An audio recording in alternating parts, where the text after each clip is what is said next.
How much does it cost to get into adventure riding? Well, I am going to present you with two different options here. One is the minimum spend you need to get up and running. The second is a long-term 5-year plus investment on buying the top quality gear. The best advice I've heard is to work out what your budget is, buy all your gear with that, and then whatever's left over is your budget to buy a motorbike. Now, what do that budgets look like? Let's take a look. All right, let's have a look at the basics. So, helmet, jacket, pants, boots, gloves.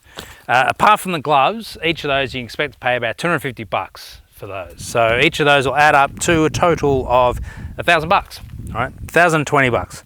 However, you can spend anywhere up to $1,200, $1,100 on jackets and pants and helmets, etc., which will bring you up to $5,370, right? So that's a fair jump. Let's have a look at the fees you need to pay. Now, some of these are ongoing. It's something to consider. But first of all, learner's license, $107, and provisional license then is $224. So that's just to get your license to get on the road. Rego, you'll pay somewhere up to, including green slip, and Rego and pink slip, around $800 for a basic bike like this. Or if you're on a 1200, you're going to be paying even more, probably around $1,000 if not more. Insurance, you typically pay around $300 per annum, but again, that depends on the person and the bike.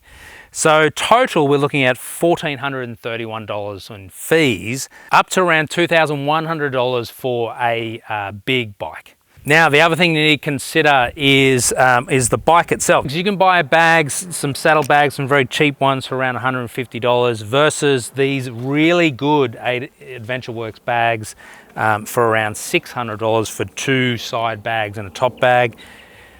Personally, in my opinion, is that it's probably the one thing that I would actually spend the money on. These are really, really high quality and makes everything so much easier. So I tend to spend that. It's probably one of the areas I'd actually overspend. Navigation unit, so 150 bucks will get you a nice mobile phone mount from Quadlock.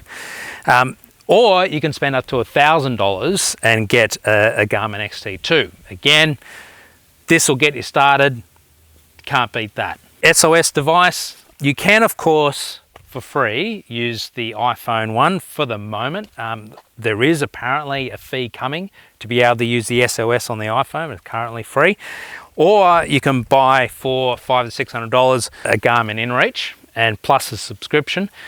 Again, you don't have to do that to get started. Personally though, that's probably one of the ones I'd upgrade to. Maintenance. All right, so maintenance on this bike.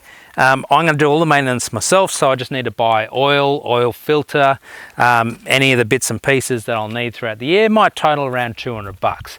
If you've bought a brand new bike and you want to get it maintained by the dealership, then you're going to be spending at least 800 bucks per annum. Now, as I said in the previous video, if you buy a second-hand bike, then you're going to probably come with all the gear on it already, so you don't need to spend any of that money. If you buy a new bike, you're going to be spending a hell of a lot of money. Bark busters, 160 bucks.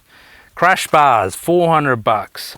Bash plate, $460. Tires, $580. Now, tires, obviously, doesn't matter which bike you've got, you're going to want those regardless. So that $580 is a spend on both sides. So total annual cost ongoing, it's going to be around $1,800. Now, for the high end, you're looking at around $3,000. Now, that's taking in all the extra maintenance and so on if you want to get the dealership to do it, all that sort of stuff. However, $1,800 a year is a minimum to spend on rego, tires, and things like that. Things that you're definitely going to use.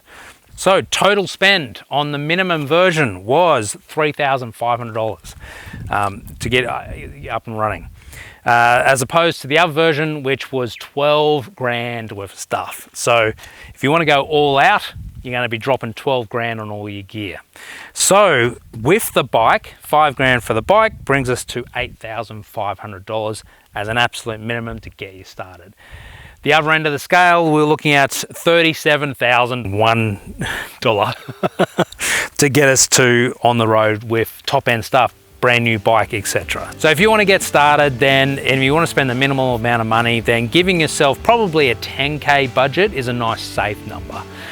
And then if you want to go all out and buy the latest and greatest and the top end bike, then looking at around a 40K investment.